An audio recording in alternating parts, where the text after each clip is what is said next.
1 Corinthians chapter 7.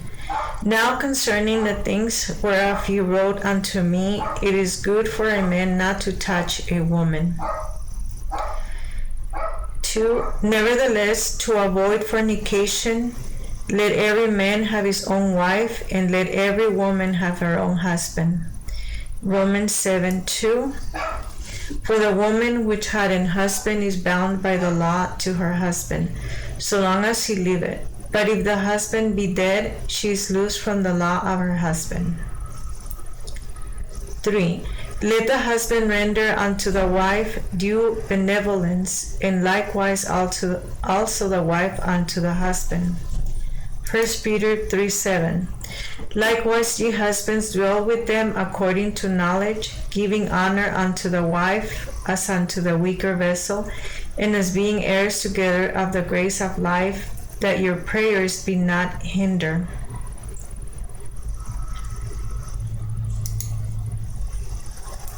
Ephesians 5:25. Husbands, love your wives, even as Christ also loved the church and gave himself for it. Colossians 3:19. Husbands, love your wives and be not bitter against them.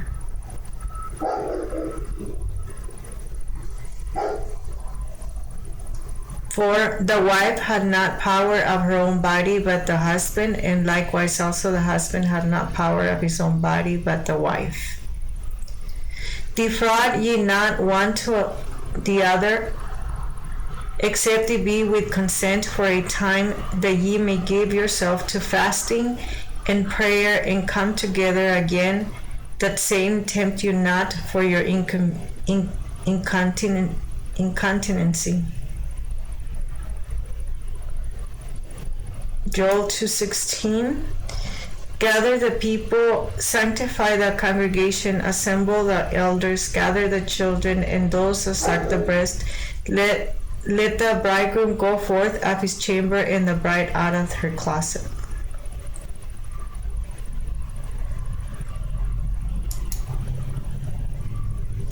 Defraud ye not one the other by withholding due benevolence, denying the use of the marriage bed, refusing to pay the conjugal debt, in which is called a diminishing of her marriage duty, where the Septuagint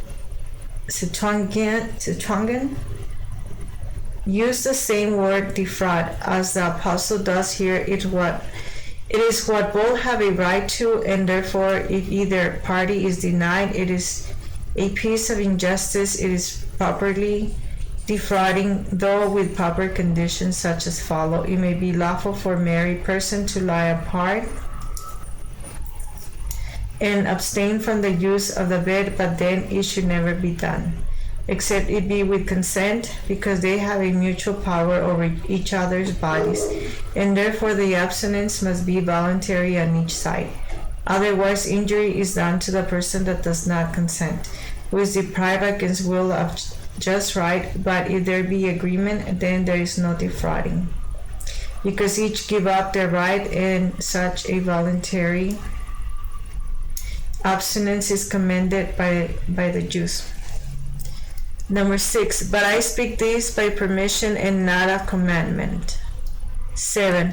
For I would that all men were even as I myself, but every man had his proper gift of God, one after this manner, and another after that.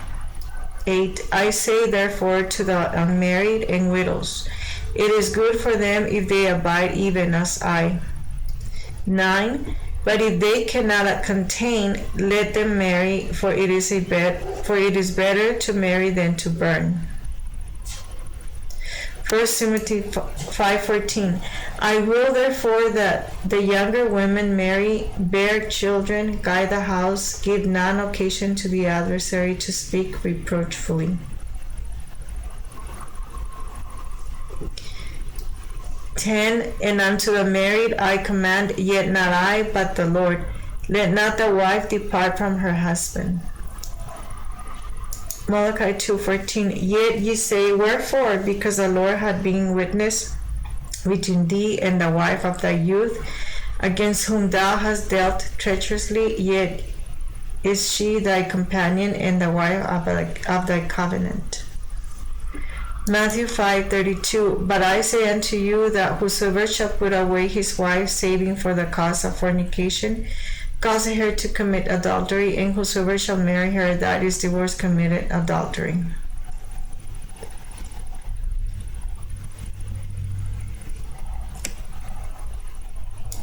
Gil. And unto the married I command, to the unmarried and widows he spoke by permission or only gave advice and counsel to remain unmarried, provided they could contain, but if not, it was advisable to marry. But to persons already in a married state, what he has to say to them is by commandment, enjoining what they are under obligation to observe, not being at liberty to do as they will. Yet not I, but the Lord, not as if he took upon him the dominion over them, to make laws for them, and in an imperious authoritative way oblige them to obedience to them. No, what he was about to deliver was not a law of his own, enacting and obtruding, but what their Lord, their Creator, head, husband, and Redeemer, had ordered and enjoined. In this great sovereign way of speaking he makes use of, to excite their attention, command awe and reverence, make the greater impression upon their minds, and show the obligation they were under to regard what was said. 11. But, and if she depart, let her remain unmarried or be reconciled to her husband, and let not the husband put away his wife. But to the rest speak I, not the Lord. If any brother had a wife that believed not, and she be pleased to dwell with him, let him not put her away. 13. And the woman which had an husband that believed not, and if he be pleased to dwell with her, let her not leave him. 14. For the unbelieving husband is sanctified by the wife, and the unbelieving wife is sanctified by the husband. Else were your children unclean, but now are they holy.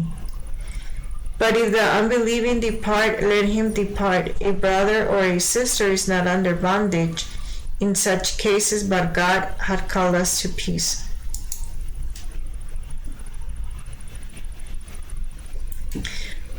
Romans 12:18. If it be possible, as much as lieth in you, live peaceably with all men. Romans 14:19. Let us therefore follow after the things which make for peace, and things wherewith one may edify another. 2 Corinthians 13:11. Finally, brethren, farewell.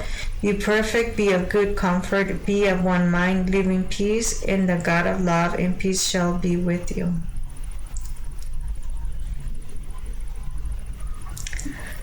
16. For what knowest thou, O wife, whether thou shalt save thy husband, or how knowest thou, O man, whether thou shalt save thy wife?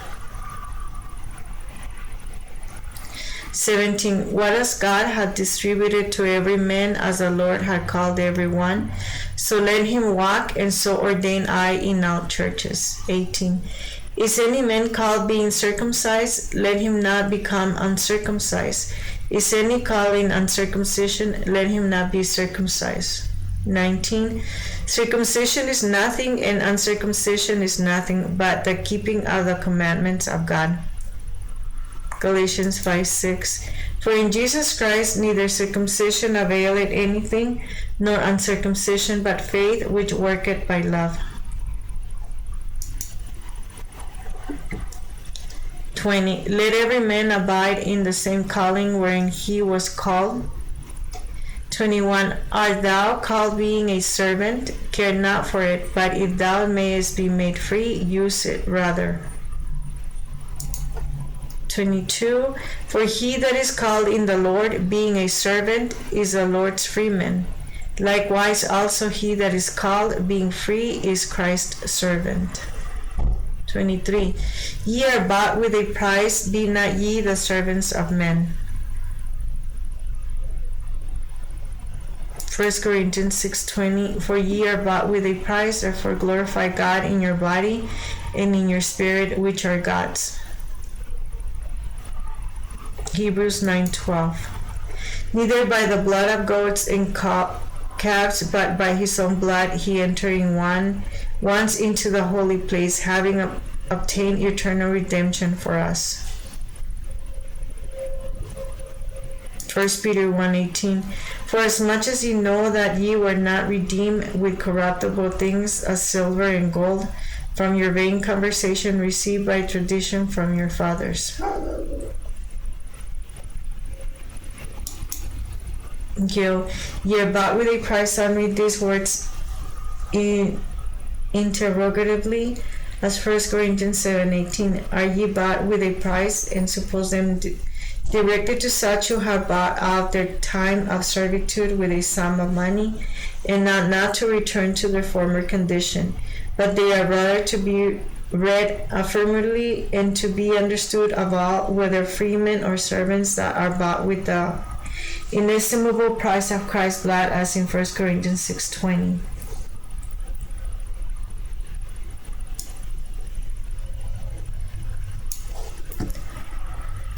24. Brethren, let every man wherein he is called therein abide with God. Now concerning virgins I have no commandment of the Lord, yet I give my judgment as one that had obtained mercy of the Lord to be faithful.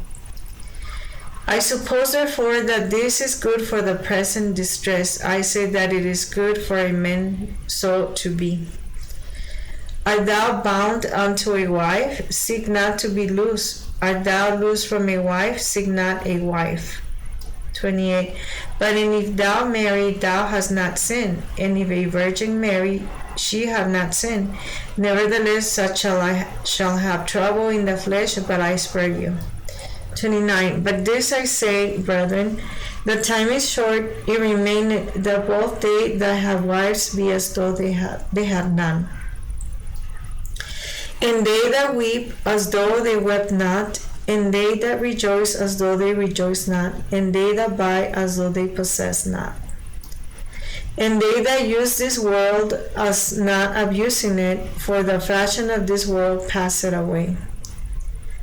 Isaiah 46. The Lord said, Cry, and he said, What shall I cry? All flesh is grass, and all the goodness thereof is of the flower of the field.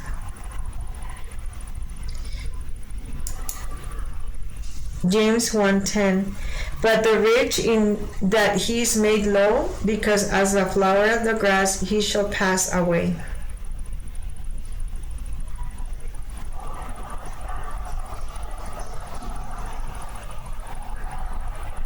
James 4:14.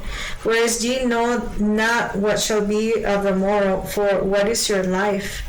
It is even a vapor that appeareth for a little time and then vanished away.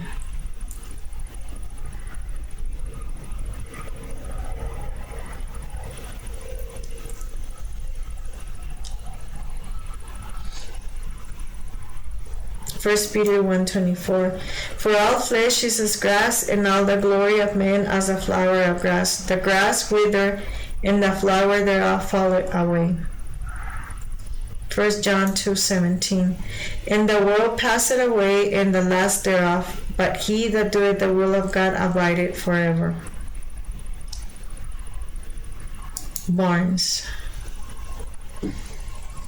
And they that use this world, that make a necessary and proper use of it to furnish raiment, food, clothing, medicine, protection, etc. It is right so to use the world, for it was made for these purposes. The word using here refers to the lawful use of it. As not abusing it, the preposition in composition here has a sense of too much, too freely, and is taken not merely in an intensive sense, but to denote evil, the abuse of the world.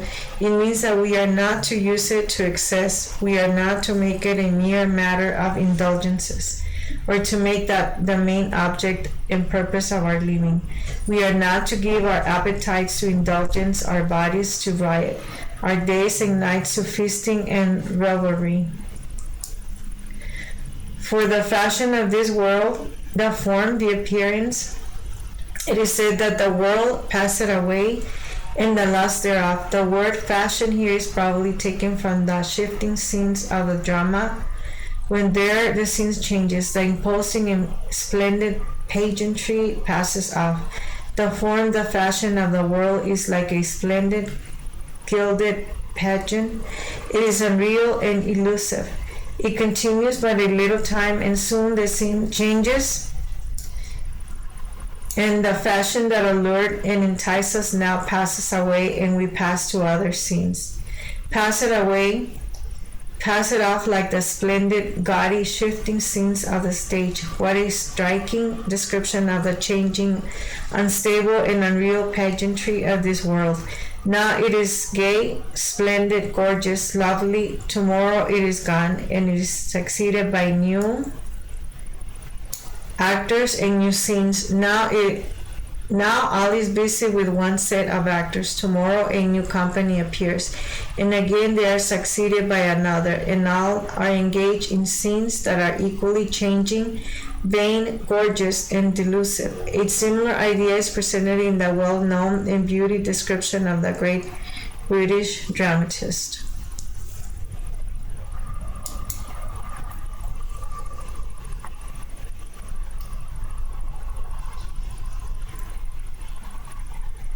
Ecclesiastes 2:24.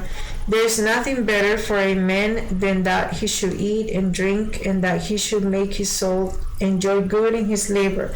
This is also, I saw that it was from the hand of God. Ecclesiastes 2:25. For who can eat, or who else can hasten hereunto more than I? Ecclesiastes 3:12. I know that there is no good in them, but for a man to rejoice and to do good in his life. Ecclesiastes 3:13. And also that every man should eat and drink and enjoy the good of all his labor. It is a gift of God. Ecclesiastes 5:18-20. Behold, that which I have seen, it is good and comely for one to eat and to drink and to enjoy the good of all his labor, that he taketh under the sun all the days of his life, which God given him, for it is his portion. Verse 31. And they that use this world as not abusing it, for the fashion of this world passeth away. 32. But I would have you without carefulness. He that is unmarried careth for the things that belong to the Lord, how he may please the Lord.